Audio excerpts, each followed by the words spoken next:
Olá, hoje a gente começa aqui a nossa preparação para a questão discursiva, né, a prova de redação. E aqui a gente vai começar a falar de como as bancas avaliam vocês, tá, os candidatos. E as bancas têm 3 critérios de avaliação, isso a gente falando aqui de banca de um modo geral. Olha só, se lá no seu edital apareceu que vai cair para você um texto dissertativo argumentativo, o que é que a gente já sabe? Que o texto dissertativo argumentativo ele é igual para todas as bancas. O que é que muda, na verdade? O que muda é como a banca vai corrigir esse texto, não é o texto em si, tá? Com exceção, claro, de bancas como o Sebrasp e bancas como o Exaf. Por quê? Porque elas têm um critério avaliativo que vale muito mais pontos que os demais. E aí acaba mudando a estrutura mesmo do texto, tá?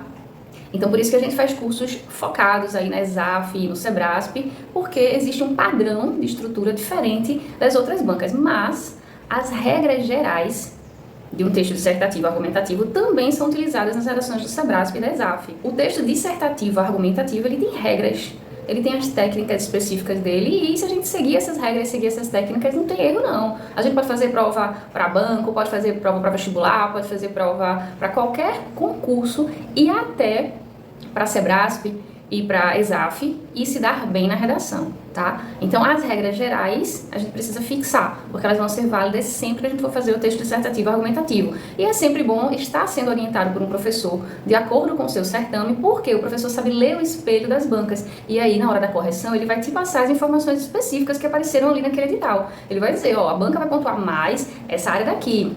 E aí você vai precisar dar mais atenção a ela. Tá certo? Então deixa eu falar aqui um pouquinho sobre quais são os critérios que as bancas usam de um modo geral aí para avaliar vocês, para que vocês se atentem a um detalhe importante na hora da produção do texto. Primeiro, a banca avalia o candidato com relação à estrutura. A banca avalia o candidato com relação a conteúdo. E a banca avalia o candidato com relação à expressão. Expressão é o domínio de língua, tá? Então, domínio de língua, conteúdo, quanto o candidato sabe sobre aquele tema e como o candidato vai trabalhar o tema ali, né? Se ele traz bons argumentos sobre aquele tema. E estrutura. Estrutura é como o candidato vai lançar a argumentação, como é que o candidato vai juntar as ideias ali de forma lógica, coesa, coerente, e aí vem as técnicas, tá? Então, quando a gente fala em técnicas de redação, a gente está indo muito mais para o campo da estrutura do que para o campo da língua e para o campo do conteúdo. O que é que a gente faz? A gente dá umas dicas com relação à língua para vocês. A gente não vai no curso de redação aprender as regras gramaticais, tá? A gente vai focar em quê? Na estrutura, que são as técnicas ali de como você vai argumentar, né? As técnicas de argumentação. E também, nesse curso, a gente trabalha conteúdo. Por que a gente trabalha conteúdo? Porque eu já passo para vocês tudo aquilo que vocês precisam abordar de atualidades com relação àquele tema específico. Por que é que eu faço isso? Porque aí vocês não precisam pesquisar sobre o tema e a gente poupa o tempo de vocês. E eu já passo para vocês também, né, os conteúdos que nós, corretores, então se eu estivesse aqui do outro lado, se eu não estivesse dando aula de redação, eu estaria numa banca, e lá a gente avalia, tá? A gente avalia a atualização do tema que a gente passa para vocês. Então, às vezes, o candidato está com um repertório meio antigo, e aí a banca vai colocar lá, ó, faltou aprofundar o conteúdo. O que ela quer dizer com isso? Ela quer dizer que faltou ao candidato um repertório atualizado sobre aquele tema. Então, por isso que eu trabalho com vocês aqui conteúdo também. É importante que vocês trabalhem nas redações na hora que vocês forem produzir esses pontos que eu apresento para vocês aqui na nossa aranha, que é o organograma com o qual vocês vão se familiarizar aí mais pra frente. Fechou? É importante que vocês sigam essas regras direitinho, porque vocês não vão ter chance de perder pontos, nem em conteúdo, nem em estrutura. Geralmente, as bancas dão uma pontuação mais ou menos harmônica para estrutura e conteúdo e domínio de língua. Então, digamos, né, que o candidato já esteja muito bem em estrutura e em conteúdo, ainda que ele cometa erros gramaticais lá, ele consegue tirar uma boa nota, beleza? Então, vou passar também um exercíciozinho para vocês, para quem tiver muitos erros gramaticais, e esse exercício faz parte da orientação, então eu vou passar individualmente para vocês depois que eu ler o primeiro texto de vocês, tá? Para quem está fazendo aqui a orientação comigo online, quando você me enviar o texto que eu corrigi, eu já vou lhe passar esse exercício de domínio de língua, caso você não esteja bem firme ali nas regras gramaticais. Então, deixa eu começar a parte teórica. Eu vou passar para vocês aqui um vídeo meu, tá? Eu vou estar explicando toda a estrutura, todos os pontos teóricos que vocês vão precisar abordar no texto, e depois eu volto pra gente trabalhar a parte prática. Fechou? Então vamos lá, preste atenção aí, tá? Nós vamos começar hoje esse bloquinho especialmente com estrutura, tá? A gente vai ver a estrutura do texto dissertativo e de que a gente não pode fugir. Porque primeiro a gente precisa ter aquela noção básica do que é a estrutura que a banca pede, que as bancas de modo geral pedem, certo? A estrutura do dissertativo para concurso. Na prova de concurso existe uma certa objetividade, e essa objetividade diz respeito a quê? Então, objetividade significa que na introdução tem que haver uma tese que é defendida pelo candidato no desenvolvimento, né, no primeiro desenvolvimento, no D1, e no segundo desenvolvimento, que é o D2, e que é resolvida ali na conclusão. Em linhas gerais é isso.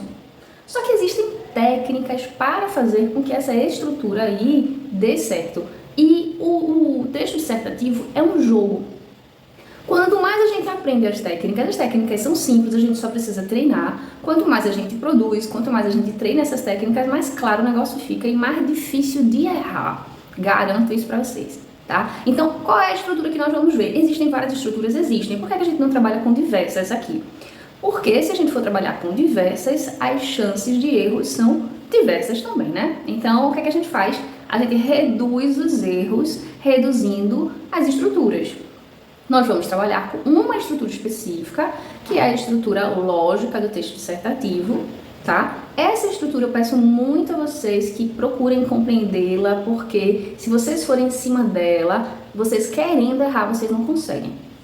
Você decidiu, eu quero errar nessa prova, não vai conseguir, beleza? Então essa estruturazinha aqui foi a estrutura que deu origem às demais estruturas, aos manuais de texto dissertativo. Tá? Então vamos colar nela porque é sucesso. A gente cola nessa estrutura, a gente sabe que vai dar certo no final das contas pro tema que vier. O que é essa estrutura que eu tô falando? É uma forma, tá, lógica de trabalhar com as ideias. Inclusive é a estrutura dos discursos políticos até hoje. Os mais bem-sucedidos utilizam essas regras que a gente vai falar delas aqui.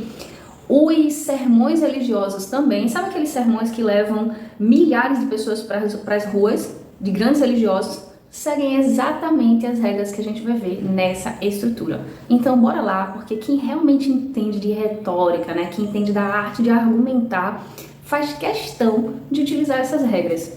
Por quê? Porque quando a gente aprende elas, como é uma estrutura lógica, não dá mais pra gente esquecer, tá? Então, fechou? Vamos embora? Acabou a conversinha. Bora lá, vamos pra prática, vamos entender como é que ela funciona.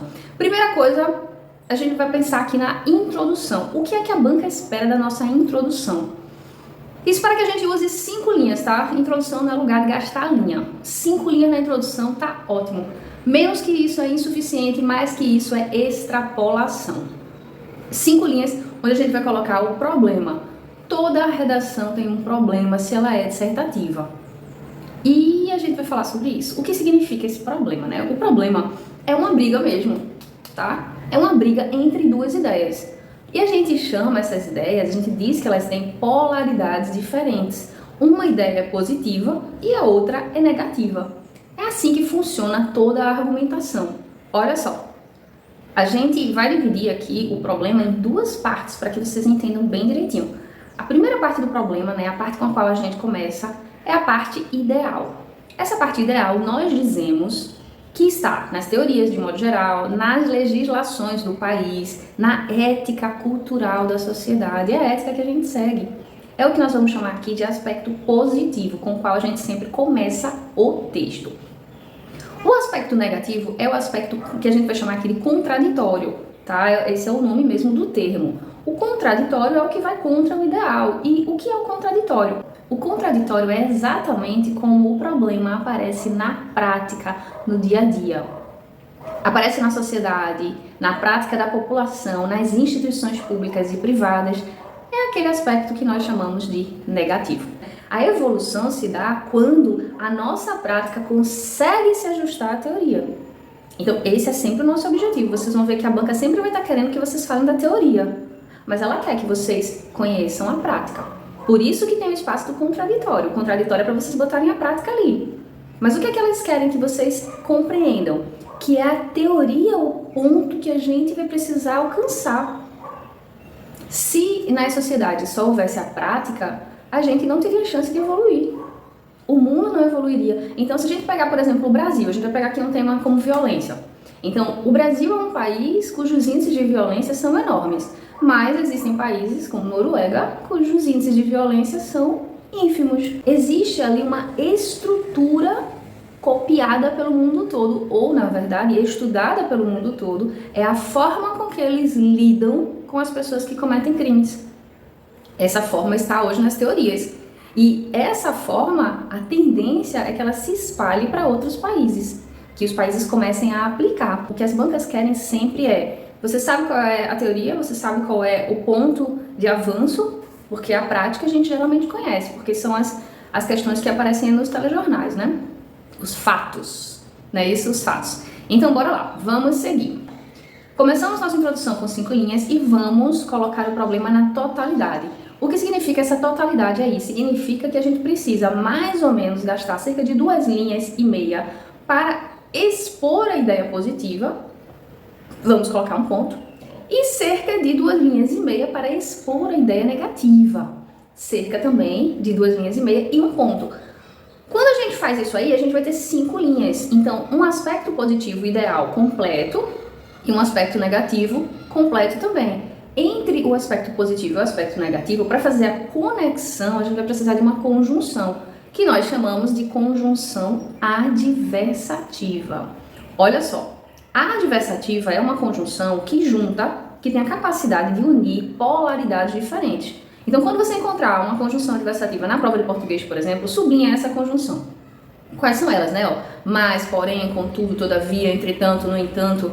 A expressão por outro lado também pode ser entendida como uma adversativa. Então, essas conjunções criam pontes entre ideias de polaridades distintas. Se você fizer um círculo nela quando você encontrar num texto de prova de português, observe se antes da conjunção não tem uma ideia positiva e depois da conjunção não tem uma ideia negativa. É assim que funciona, porque a conjunção ela serve para fazer essa ligação entre duas ideias de polaridades diferentes. E é isso aí. Essa é a maneira que a gente coloca a ideia do problema na introdução. Lembra logo de um detalhe, a argumentação é briga de duas ideias, uma ideia positiva com uma ideia negativa. Pensa num ringue. A gente vai marcar para vocês a ideia positiva de azul e a ideia negativa de vermelho, para ficar fácil de vocês localizarem, certo? Bora ver aqui então um problema. Nossa introdução com 5 linhas, 2,5 linhas para o ideal, 2,5 linhas para o contraditório e uma conjunção depois do primeiro ponto. Colocamos o primeiro ponto, conjunção adversativa, vírgula. Agora vem o aspecto negativo, que se contrapõe à primeira ideia. Vamos ver como é que isso aí aparece na prática. A experiência no Brasil mostra que a segurança pública tem sido há muito tempo uma responsabilidade do Estado, que utiliza os órgãos policiais por meio das burocracias estatais para torná-la efetiva. Ok, o espaço aí é do ideal, né? Da ideia positiva. No Brasil, a segurança pública é matéria de Estado. O Estado tem os órgãos policiais ali para efetivar essa segurança. Ok, aspecto positivo aí. Contudo, e agora vem como o negócio acontece na prática, atribuir toda a responsabilidade apenas às polícias, cujo trabalho não é capaz de resolver o problema da violência, tem se mostrado ineficaz e tem causado grandes danos à sociedade brasileira. Olha aí o problema. Então, o que é a tese que a banca espera que o candidato lance? É esse posicionamento entre uma ideia positiva e uma negativa. Por que é que a gente posiciona a negativa na sequência, né? Depois da positiva, depois da conjunção adversativa? Porque a criação de um problema é assim, começa com a ideia de forma neutra ou de forma positiva, aí depois vem um ponto e vem a questão problemática. Não é assim? O problema não é sempre negativo, a gente não entende de um modo geral o ponto lógico dessa forma.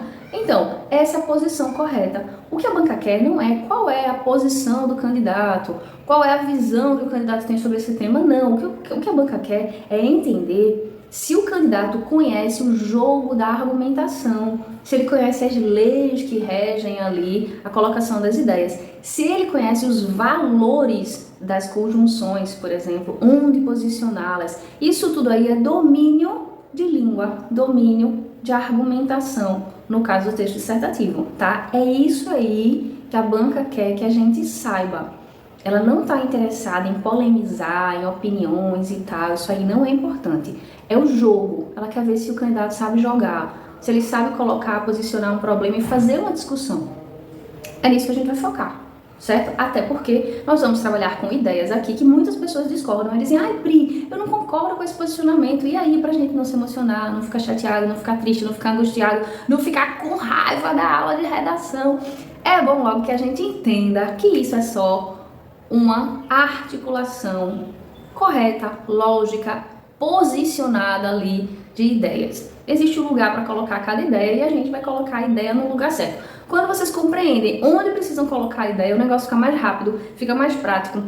Vocês fazem a redação com muito mais agilidade e a gente ganha tempo na prova e também corresponde àquilo que as bancas querem. A gente já viu que nessa estrutura aqui, que a gente vai abordar, que você não vai conseguir errar se você quiser, você vai começar com o aspecto positivo, vai botar um ponto, vai colocar uma conjunção adversativa e vai colocar o aspecto negativo.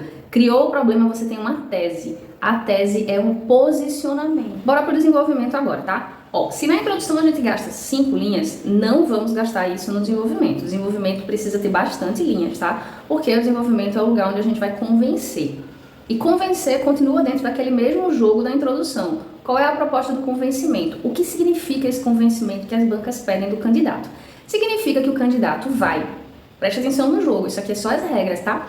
O candidato começou a introdução com aspecto positivo, não foi isso? Então, o que é que ele vai fazer agora? Ele vai pegar esse aspecto positivo e vai desenvolver, esse aspecto positivo. Como? Ele vai começar o desenvolvimento dele, o D1, primeiro parágrafo depois da introdução. Ele vai começar desenvolvendo o aspecto ideal positivo com o qual ele começou a introdução. Beleza? Essa é a regra. Anotou aí? Ok. Qual é o próximo passo? Como é que ele vai desenvolver? A primeira frase que ele vai escrever no parágrafo, tá? É uma afirmação, uma afirmativa, tá? Uma afirmativa que não é o que está escrito na introdução, tá? Ela avança no assunto, a gente não pode se repetir dentro do texto. Então é uma afirmativa que avança no assunto do ideal, faz uma afirmativa, bota um ponto, na sequência a gente pode usar 3 recursos, que é uma justificativa. O que é uma justificativa? É uma forma de dizer por que aquela afirmação é verdadeira.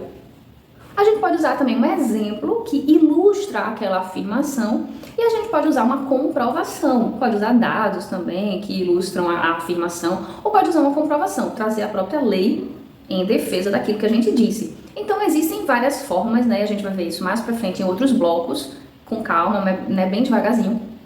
Várias formas de a gente conseguir desenvolver com propriedade os nossos argumentos, tá? Mas por hora, nesse primeiro momento, eu só quero que vocês entendam o seguinte, que no D1 a gente vai se concentrar em desenvolver, em falar em aspectos importantes só do aspecto positivo e ideal, tá? Só isso. Só que nesse parágrafo D1, a gente vai precisar observar um negócio chamado progressão entre as ideias. O que significa essa progressão entre as ideias? Bora ver aqui agora, tá? Eu sempre sugiro para todos os meus alunos que façam, no começo do texto, quando olhou lá o tema, uma aranha. O que é aranha, tá? A aranha é um organograma. O que é um organograma? É aquele negócio que a gente vai usar para organizar as ideias no papel. Então, a aranha é um organograma mnemônico. A gente olha para ela e a gente lembra. Mnemônico, né, que está relacionado aí à memória. Então, a gente lembra de coisas engraçadas, a gente lembra de bicho, a gente lembra de coisa que é interessante, né? Aquilo que é monótono, que é chato, que é tedioso, a gente não lembra. Então, a redação da gente pode ficar mais divertida se a gente faz uma aranha. Uma aranha é um bichinho cujas patas vão servir pra gente em que propósito? No propósito de colocar palavras ali naquelas patas, positivas de um lado e negativas do outro. Essas palavras diferentes relacionadas ao aspecto positivo, por exemplo, vai fazer com que o nosso texto não fique falando da mesma coisa. Então o nosso texto vai ali falar de uma coisa que está relacionada com aquele ponto positivo lá de cima e com outra que também está relacionada e outra que também está relacionada, e a gente vai ver na correção, né, o corretor vai observar uma progressão entre as ideias estão andando, estão evoluindo, então o candidato está conseguindo trazer palavras-chave que contribuam para o conteúdo daquela proposta, beleza? Vamos dar uma olhadinha no aranha? Olha só.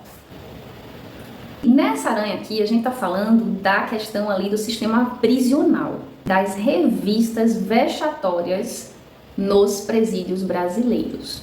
E aqui a gente tem uma aranha. Na parte positiva, vocês vão ver que eu destaquei algumas palavras e coloquei algumas ideias nas patas da minha aranha. Então, ó, na primeira pata ali do lado positivo, né, que é o aspecto ideal, eu coloquei humanização das visitas e sublinhei a palavra humanização. Família, esperança, autoconfiança, afeto, ali o que significa família em várias palavras-chave. Retorno do preso à sociedade, a palavra retorno. Inclusão no mercado formal de trabalho, as palavras aí inclusão e trabalho. Reintegração social do preso, a palavra reintegração. Então, eu estou falando aqui no aspecto positivo de como pode ser a visita dentro dos presídios, tá? Uma visita humanizada, né? Uma visita que faz com que os entes queridos queiram aparecer lá para conversar com a pessoa que está presa, tá? Então, por isso que a gente começa ali com a palavra central, que é a mais abrangente, a humanização das visitas. A gente vai escrever a nossa afirmativa com essa palavra. E as outras palavras que estão sublinhadas estão relacionadas a essa ideia da humanização das visitas. Bora ver? Ó, família, esperança, autoconfiança, afeto, retorno, né, quando o preso sai da cadeia, inclusão, trabalho, reintegração, tudo isso está ligado à humanização, tá? A trabalhar ali o preso de forma humana. Então, o que é que a gente vai colocar na nossa aranha? Palavras ou ideias que estejam relacionadas ao tema positivo, porque a gente não pode ficar repetindo a mesma coisa. Então, quando a gente faz a aranha, a gente tem um controle sobre as palavras que a gente vai usar, tá? Então, vamos já se organizar para usar a aranha. Fechou? Vamos voltar então aqui para o nosso D1. E a gente está falando no texto que eu coloquei como exemplo, não especialmente sobre os presídios, né? A gente está falando sobre segurança pública de modo geral. Daquela introdução ali, esse D1 é a continuação da nossa introdução, tá? Então lá na introdução, o aspecto positivo é a ideia de que segurança é matéria de Estado, né? E que os órgãos policiais é quem fazem esse trabalho. Então vamos desenvolver essa ideia aqui, ó. Nosso D1. A segurança é uma questão primordial em qualquer sociedade, sendo responsabilidade do Estado zelar pela proteção dos cidadãos e garantir a ordem pública. Então essa é a nossa primeira afirmativa, certo? Aí vamos lá, continuação aqui, ó. Nesse sentido, a segurança é uma matéria que deve mesmo estar sob controle do Estado, uma vez, olha a justificativa aqui, ó, uma vez que possui os recursos e a autoridade necessários para lidar de forma eficiente com as ameaças e criminosos. Então aqui a gente vai somar agora uma ideia, ó. Além disso, a segurança é um direito fundamental de todo cidadão. Aqui a gente já traz a questão da legislação, que é a comprovação, previsto na Constituição Federal de 1988, e cabe ao Estado assegurá-lo de maneira equitativa e imparcial. Então, olha só, o nosso D1 abordou a questão aí da segurança ser matéria de Estado, desenvolveu sem repetir aquilo que está escrito na introdução. Desenvolvemos os tópicos, tá? Nós vamos usar no nosso D1 e D2 cerca de 8 a 10 linhas, tá? O ideal é que a gente tenha fôlego para escrever dentro dessa quantidade de linhas, beleza? Bora então para o nosso D2. Saímos do aspecto positivo e vamos para o negativo. No D2 a gente vai trabalhar o aspecto contraditório, né? Então vamos lá, seguindo aquela linha da nossa introdução, né? Na linha da introdução a gente disse que as polícias sozinhas não dão conta porque a polícia não tem como corrigir a questão da violência, né? Vamos ver como é que a gente desenvolve aqui esse D2. É notório o crescente índice de violência que afeta a população brasileira. Olha a afirmativa aí. Diante desse cenário, esperar que as polícias deem conta sozinhas de combater o crime é dirigir as esperanças para uma missão árdua e quase impossível. Olha o posicionamento aí, tá? As instituições policiais enfrentam diversos desafios, como a falta de investimento em estrutura e equipamentos adequados, a escassez do efetivo e a precariedade das condições de trabalho. Ademais, e agora a gente vai somar uma ideia, a violência no Brasil é um reflexo de problemas sociais e econômicos complexos, como desemprego, desigualdade social, tráfico de drogas e a corrupção. Então, olhem só, no nosso D2 nós só abordamos aspectos negativos. Então, fizemos a afirmativa na entrada, justificamos, somamos uma ideia e trouxemos exemplos no final. Então, os exemplos são ilustrativos daquilo que foi dito, não é isso? Fechou? Então, aqui é a discussão do aspecto negativo, da ideia ali de que a polícia não dá conta da violência sozinha. Beleza? Nós vamos agora para a conclusão. Como é que a gente resolve esse conflito? Lembrem de um detalhe, a conclusão, ela deve ser uma solução para o aspecto negativo, ou seja, para esse D2 aqui, tá? Então, olha só, na nossa conclusão, a gente vai dividir ela aqui em duas partes, igual a introdução, tá? A introdução a gente não divide em duas partes. A primeira parte da introdução é o aspecto positivo, ponto. Aí vem a segunda parte, que é a conjunção adversativa mais o contraditório. Não é isso? Duas partes da nossa introdução. Duas partes da nossa conclusão também. A primeira parte da conclusão é uma reafirmação, é uma frasezinha simples que reafirma aquele aspecto negativo ali que a gente acabou de abordar, tá? É uma frase de 1,5 linha, 2 linhas no máximo, não precisa ser mais do que isso. Porque a gente precisa ter espaço para trazer as soluções para o problema. As soluções, aí sim, é que vão pontuar. E a gente precisa ficar bem atento a elas. O ideal é sempre a gente usar 3 soluções, tá? Pelo menos 3, porque aí fica ótimo. Uma só é insuficiente. Beleza? Vamos ficar treinando sempre com 3. Então, ó, segunda parte, lançar a solução. Quem é que a gente vai lançar aí como possível solucionador do problema? O Estado. Em alguns temas dá pra gente lançar a iniciativa privada, a gente pode lançar a sociedade civil, a gente pode lançar o cidadão especialmente, sempre nessa ordem, tá? Olha só, a ordem vai do maior, que é o Estado, para o menor, que somos nós, o cidadão. As bancas adoram que a gente traga a participação do cidadão para a prova. Por quê? Porque, na verdade, quando o candidato só delega para o Estado, a ideia que passa para a banca é que o candidato não tem responsabilidade social. E, na verdade, as pequenas ações feitas por nós, né, pelos cidadãos, é que realmente dão resultado, servem como exemplo e mudam muitas vezes as leis. Então, sim, as bancas querem que a gente coloque o cidadão na nossa conclusão. Sempre que a gente puder, sempre que o tema trouxer possibilidade, vamos encaixá-lo ali, beleza? Vamos ver aqui como é que a gente resolve essa conclusão? Bora! Olha só, a conclusão começa com uma conjunção ali que pode ser, eu vou chamar de marcador. Pode ser porque pode ser uma conjunção ou pode ser uma expressão, tá? Então, vamos colocar assim, pode ser uma conjunção conclusiva, como portanto, o por fim, o enfim. Pode ser uma explicativa também, né? Uma expressão explicativa, um por isso, com isso, diante disso. Depende, você vai ver como é que fica melhor. Quando você estiver escrevendo, qual é que se encaixa melhor. Mas sempre coloque essa palavrinha, que é importante na entrada da conclusão. Porque ela está mostrando para a banca que você entendeu que aquele parágrafo é conclusivo e que você está fechando as ideias para ir embora para casa. Beleza? Então é importante essa palavrinha aí na entrada da conclusão. Colocou vírgula. Aí a gente vai agora. Ó, portanto, delegar à polícia toda a responsabilidade serve apenas para perpetuar resultados ineficientes como os que vêm sendo alcançados. Ponto. Olha aí, é só uma afirmação que contribui para aquilo que já foi dito, certo? Não é repetição daquilo que já foi dito, é uma dedução daquilo que já foi dito. A gente deduz isso aqui do que eu acabei de falar, tá? Então, 1,5 linha, 2 linhas no máximo, tá ótimo. Ponto. Colocou o ponto ali? Colocou. Agora a gente vai colocar um marcadorzinho de progressão textual, porque agora vão vir as soluções, tá? Então, olha só. É fundamental que a defesa social atue em conjunto com outros órgãos e com a sociedade como um todo. Afinal, somente com um trabalho integrado que envolva projetos, planejamento, análise de dados e parcerias com as lideranças comunitárias será possível enfrentar a violência no país.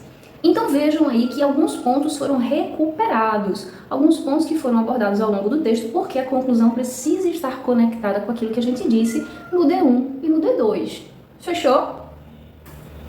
Então, por fim, bora só dar uma olhada aqui nos marcadores, tá? Ó, marcador de finalização. Portanto, enfim, por fim, em síntese, pode começar a conclusão assim, com isso, diante disso, por isso. Na sequência, os marcadores de progressão. Ó, é preciso, é necessário, é urgente, é mister, é fundamental. Qualquer um desses aqui dá conta. Então, aqui a gente termina o nosso primeiro bloquinho teórico e vamos para o nosso primeiro tema. Galera, ó, se liga, só existe essa forma de fazer o texto dissertativo argumentativo? Não. Existem outras. Mas, se a gente for estudar a forma de fazer o dissertativo, a gente não avança em outros pontos que são mais importantes. Então, se a gente fizer o dissertativo dessa forma que eu ensinei, então, aspecto positivo ideal no começo, ponto, conjunção adversativa, aspecto contraditório que é o negativo, aspecto negativo, D1 positivo, D2 negativo. Na conclusão, a gente faz aquela reafirmação, principalmente do D2 ali, e depois começa a lançar as soluções para o aspecto negativo. Se a gente fizer dessa forma, internalizar essa forma de estruturar as ideias, não tem como errar, tá? Não tem. Querem errar, você diz, eu quero errar, Pri. Não erra, não consegue. Fechou? Então vamos bater em cima disso, porque se a gente fizer dentro dessa estruturazinha, vai dar certo. E aí vocês só vão ficar se tornando cada vez mais hábeis nessa estrutura, tá? Esse aí é o nosso objetivo. Então vamos para o texto motivador. Então a banca fez a prova lá, você chegou na hora e deu de cara com esse tema aqui. A gente vai ler esse tema, que é um tema que cai demais em prova de redação de concurso geral. A gente vai ler, vai sublinhar algumas partes. Quero que vocês já observem todas essas palavras que estão sublinhadas, porque elas são chamadas de palavras-chave. As palavras-chave são aquelas que conduzem o conteúdo. Então a gente começa a entender qual é o tema que a banca está falando, né? Qual é o tema ali da prova a partir dessas palavras que a gente sublinhou aqui. Se vocês observarem, essas palavras são substantivos ou verbos. No mais das vezes, né? No geral, são substantivos mesmo.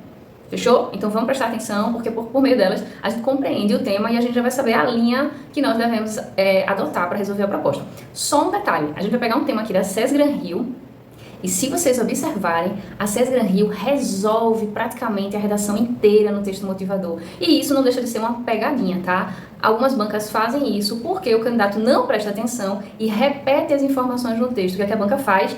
Penaliza o candidato em conteúdo, como colagem. Então, bora prestar atenção, porque isso aqui não é sem querer, isso aqui é proposital. As bancas lançam mão de recursos interpretativos para ver se o candidato tá, ó, ligado. E a gente precisa estar ligado. E eu vou mostrar para vocês como é que sai de uma situação como essa daqui. Fechou? Então vamos lá. Vamos aqui pro slide, eu vou botar na tela e vocês vão acompanhando comigo, tá? Olha só. Utilize o texto a seguir apenas como motivador para a produção da sua redação. Não o copie. Os Objetivos de Desenvolvimento Sustentável no Brasil. Os Objetivos de Desenvolvimento Sustentável são um apelo global à ação para acabar com a pobreza, proteger o meio ambiente e o clima e garantir que as pessoas em todos os lugares possam desfrutar da paz e da prosperidade. Estes são os objetivos para os quais as Nações Unidas estão contribuindo a fim de que possamos atingir a Agenda 2030 no Brasil. Objetivo 11. E aí o texto motivador começa a lançar os objetivos da Agenda 2030, tá? Tornar as cidades e os assentamentos humanos inclusivos, seguros, resilientes e sustentáveis. Artigo 11.1. Até 2030, garantir o acesso de todos à habitação segura, adequada e a preço acessível e aos serviços básicos e urbanizar as favelas. Artigo 11.2.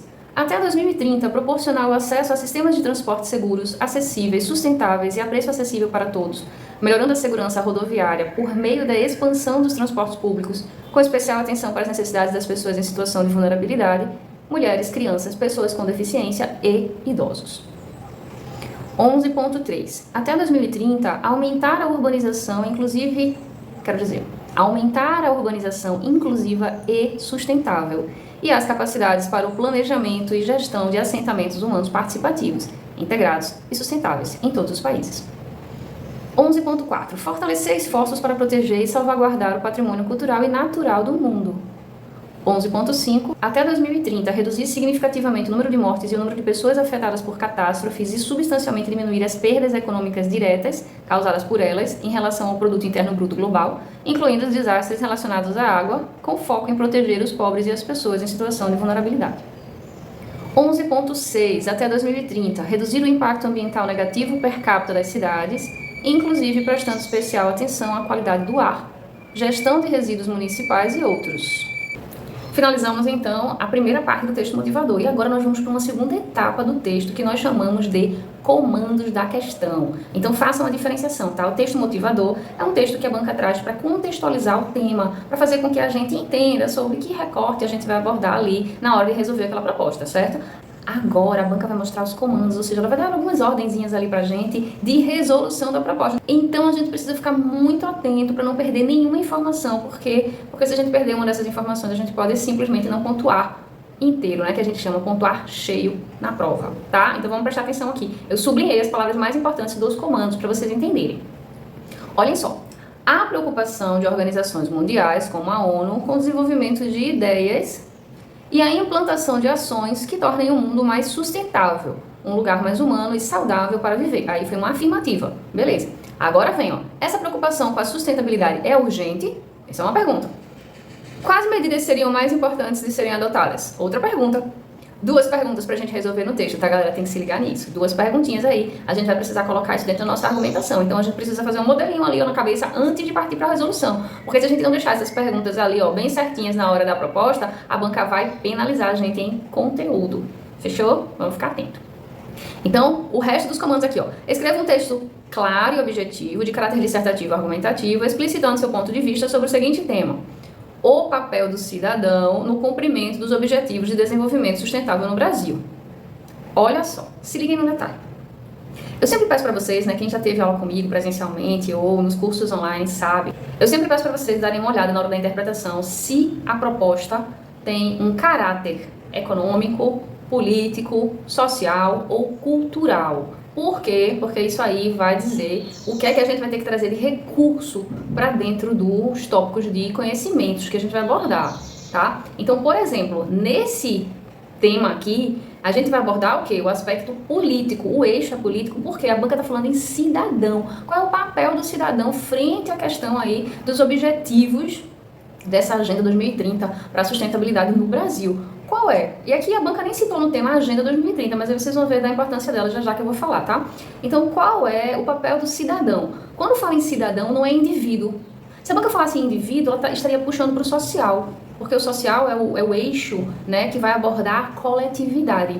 Quando a banca fala em cidadão, ela já fala da participação política do indivíduo, aí o eixo já é político, tá? E aí a gente aborda o cultural e o econômico numa outra proposta que tem esse viés mais na frente, para vocês não se confundirem, tá? Então aqui o viés é político, a gente já coloca aqui, ó, faz uma bolinha, bota o cidadão ali no meio, ele é o centro do nosso tema, a gente não pode esquecer isso aqui, tá? Pra gente não perder o núcleo daquilo que a gente vai precisar dizer. Então o cidadão, a banca tinha falado lá em cima, ó, é urgente a preocupação com a sustentabilidade, vamos colocar aqui pro lado esquerdo, preocupação é aspecto negativo, então a gente já vai colocar no aspecto negativo, ó. Preocupação é urgente. Quais são as formas de vida prejudiciais hoje? Vocês percebem que existem formas de vida que prejudicam, de um modo geral, a sociedade, o mundo, né, o planeta, e que por esse motivo é que é urgente medidas e ações no caminho da sustentabilidade?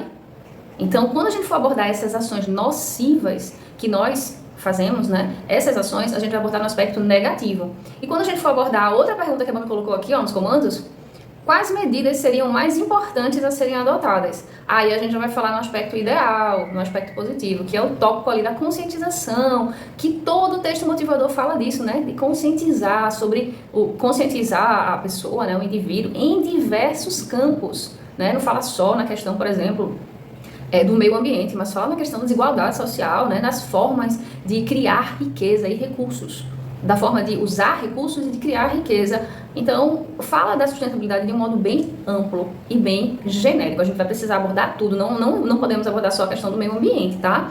Então, aqui a gente vai precisar abordar tudo. Por isso, a importância da Agenda 2030. Galera, se liga nessa dica que eu vou colocar aqui.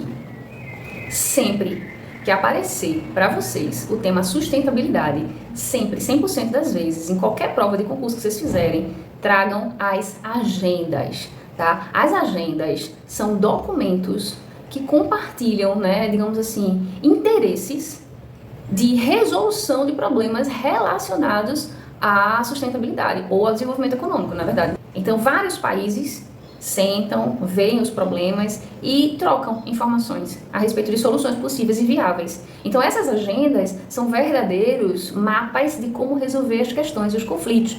E são mapas que já foram testados e validados por outros países, que já utilizaram, já conseguiram resolver, de acordo com as soluções que aparecem ali nessa agenda, tá? Por isso que é tão importante. Se vocês forem fazer um tema sobre sustentabilidade, citem as agendas. E agora, no caso, 2030, que é a agenda vigente. Por quê? Porque mostra conhecimento de atualidade, tá? De atualidade do tema sustentabilidade, beleza? Então, vamos lá. Aqui, a gente já viu que vai tratar no aspecto positivo da conscientização e das medidas que a gente precisa adotar. E no aspecto negativo, a gente vai tratar da questão da preocupação. Então, é urgente, certo? É urgente acabar com o quê? Com as formas de vida prejudiciais. E a gente vai abordar esse aspecto negativo aqui no contraditório, que é o D2. Beleza? Então agora a gente vai para nossa aranha. Olha só, o que é a aranha? A aranha, quem ainda não conhece, é um organograma, tá? Então façam uma aranhazinha que é legal, fica bom assim vocês lembrarem depois das palavras-chave. Então façam uma aranhazinha, desenhem num caderno, tá? Com as palavrinhas, essas palavras que eu negritei aqui no texto, vocês coloquem nas patinhas da aranha. Então, por exemplo, as patinhas da direita, todas ali as palavrinhas que vocês grifam, por exemplo, depois de azul, ou escrevem de azul, que são as palavras que vão tratar do ideal, que é o aspecto positivo, e em vermelho, todas que ficarem do lado esquerdo, que vão tratar do aspecto negativo, que é o aspecto contraditório. Se vocês organizarem isso bem direitinho na cabeça, vocês vão rapidinho pegar essa técnica e vão começar a otimizar o tempo de resolução de prova. Por quê? Porque na hora da prova, quando cair um tema desse, vocês só vão lembrar das patinhas. Lembrou ali das palavras-chave, foi e matou no instante. Beleza? Porque na hora da prova, a gente não tá pensando em tempo agora, que a gente tá se preparando, né? Mas quando chegar na prova, a gente sabe que o tempo conta. Então, isso aqui vai servir muito lá na frente. É um processo, né, de preparação. Lá na frente, vocês vão precisar de agilidade para resolver o tema. Então, façam esse preparo aí no caderno de vocês, né? Façam esse exercício, coloquem a aranha, pintem as patinhas e aí vocês vão ter já esse material para consulta perto da prova. Fechou? Então vamos aqui, eu vou começar pelos aspectos positivos e depois eu vou lá para os aspectos negativos, tá? Por que eu vou começar pelo aspecto positivo? Porque o D1 trata de quê? De medidas que podem ser tomadas. Não é solução, tá? É o ideal. Lembrem, o ideal é diferente da solução do problema. A solução do problema é a solução do aspecto negativo. Não é o ideal, não é o que deveria ser. Fechou? Então vamos lá. Eu vou falar dos aspectos positivos também porque a introdução começa com o aspecto positivo mais geral. Então aqui, no começo do aspecto positivo, vocês vão ver que já é abordado o tema de uma forma mais genérica. E é essa parte aí que vocês vão trazer para a introdução, tá? No aspecto negativo, a mesma coisa. O começo do aspecto negativo é mais genérico e depois a gente vai para os pontos mais específicos, que é o D2. Fechou? Vamos lá então, eu vou lendo e vocês vão vendo as palavras-chave, porque essas palavras-chave estão marcando o que a gente chama de progressão entre as ideias. E essa progressão entre as ideias é importantíssima para que vocês consigam bater aí a nota de conteúdo, tá? Então se liguem nisso, vamos lá. Vou ler aqui para vocês agora. Leiam comigo, tá? Leiam comigo agora aqui. Olha só, o cumprimento dos Objetivos de Desenvolvimento Sustentável, né? Objetivos de Desenvolvimento Sustentável, botou aqui já até uma sigla, né? A gente botou. No Brasil, é uma tarefa que envolve não apenas o governo e as instituições públicas, mas também a participação ativa da sociedade civil e, olha aí o nosso tema, dos cidadãos em geral. O papel do cidadão, que é o que cabe ali, compreendendo o nosso D1, né, e também lá na nossa introdução, o papel do cidadão é fundamental para garantir que as metas estabelecidas pelos Objetivos de Desenvolvimento Sustentável sejam alcançadas e que o país avance em direção ao desenvolvimento mais sustentável e inclusivo. Entre as formas de atuação dos cidadãos no cumprimento desses objetivos no Brasil, entre essas formas é possível citar a conscientização e o engajamento. Os cidadãos podem contribuir para o cumprimento dos objetivos através da conscientização da importância dos objetivos estabelecidos e do engajamento em ações e iniciativas que promovam o desenvolvimento sustentável em suas comunidades, né? Participação ativa também, outra forma, na criação, na formulação de políticas públicas. Então, os cidadãos podem participar de consultas públicas, audiências e outras instâncias de tomada de decisão para contribuir com ideias e propostas que visem a implementação desses objetivos no Brasil. A adoção de práticas sustentáveis. Então, os cidadãos podem adotar práticas mais sustentáveis em seu cotidiano, como o consumo consciente, a separação correta dos resíduos, o uso de transportes públicos e não poluentes, né? Transportes públicos não poluentes, entre outras ações que contribuam para a redução do impacto ambiental e para a promoção do desenvolvimento sustentável. Monitoramento e cobrança, mais uma ação. Os cidadãos podem monitorar o cumprimento desses objetivos no Brasil, acompanhando ações do governo, cobrando transparência e accountability, né? Essa observação dentro das empresas, se as empresas estão cumprindo realmente ou não aquilo que elas prometem, e exigindo também a prestação de contas sobre as políticas e medidas adotadas para atingir as metas estabelecidas. Beleza, então aqui a gente falou do ideal, né, de como é que o cidadão pode atuar aí em prol desses objetivos. Agora a gente vai falar dos aspectos negativos, que são essas ações prejudiciais. Quais são as ações, né, do desenvolvimento econômico hoje, atualmente no Brasil, que são nocivas e que por isso tornam urgentes as medidas, né? Vamos lá para o aspecto negativo para a gente ver. Olha só, o desenvolvimento sustentável ele é urgente, né, porque atualmente o modo de vida segue a priorização do lucro sobre a sustentabilidade. Muitas empresas e governos no Brasil estão mais focados em obter lucro e crescimento econômico rápido, em vez de adotar políticas sustentáveis que protejam o meio ambiente e as comunidades locais. Outro aspecto, exploração desenfreada dos recursos naturais. O Brasil possui uma grande quantidade de recursos naturais valiosos, como terras férteis, florestas tropicais e água doce. A exploração desenfreada desses recursos, sem considerar os impactos ambientais a longo prazo, como o desmatamento da Amazônia, contribui para o desequilíbrio ecológico e para a perda, né, da biodiversidade. Outra ação, desigualdade social. Então, o desenvolvimento econômico no Brasil muitas vezes beneficia apenas uma pequena parcela da população, deixando a maioria das pessoas em situações de pobreza e desigualdade. Isso torna mais difícil a implementação de práticas sustentáveis, já que as pessoas mais afetadas não têm recursos para se adaptar ou mitigar os impactos ambientais.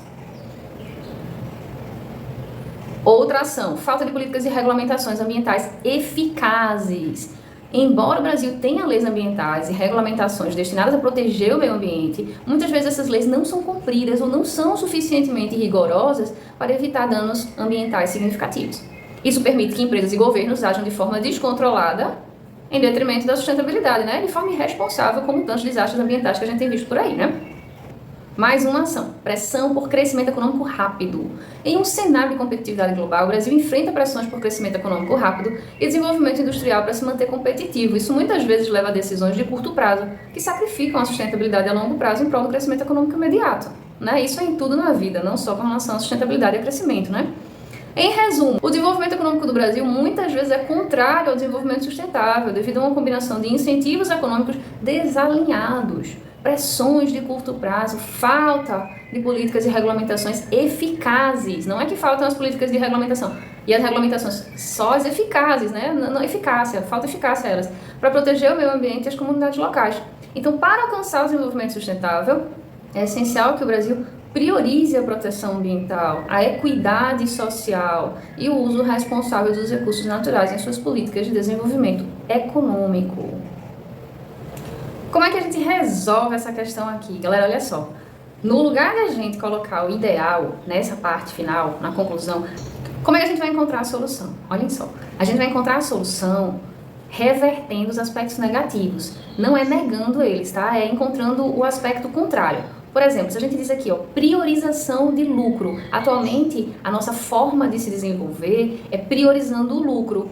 O Estado precisa incentivar, tá, a priorização das pessoas e não do lucro.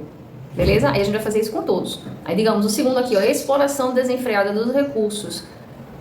Tratamento dos recursos naturais. Então, se existe uma extração desenfreada, a gente vai precisar fazer o quê? O replantio, tratamento desses recursos para que eles continuem sendo renováveis, tá? Então, não repitam o que já está dito no D2. Vão por essa linha que eu estou falando aqui. Próximo, desigualdade social. Então, investimento em inclusão e igualdade. Aplicação ali do princípio da isonomia. Falta de políticas e regulamentações ambientais eficazes. Investimento em fiscalização e priorização da eficácia das políticas públicas, certo? Se vocês forem por aí, vocês vão ver que vocês vão estar resolvendo os aspectos negativos. Qual é que falta ali? Pressão por crescimento econômico rápido. A gente sabe que o crescimento se dá num processo, né? Então o respeito ao processo de crescimento, que é gradativo. A gente planta uma árvore hoje, ela vai nascer ali, vai encontrar a idade madura dela completa. Tem muitas árvores que precisam de 50 anos para isso. Então a gente precisa respeitar o tempo das coisas, né?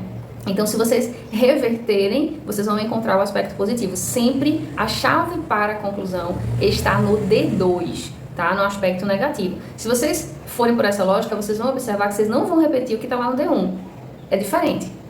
E aí vocês vão estar criando uma progressão entre as ideias. Por que eu estou dizendo isso? Porque a maioria das pessoas faz o quê? Repete o D1 na conclusão. E isso não está certo, porque se torna um resumo do texto, tá? E esse resumo do texto não é o que a conclusão precisa ser. A conclusão precisa apresentar uma progressãozinha ali, ó, um desenvolvimento da ideia em relação ao que já foi dito. Beleza? Então a gente fecha por aqui, eu fico aguardando a redação de vocês e a gente se encontra na semana que vem.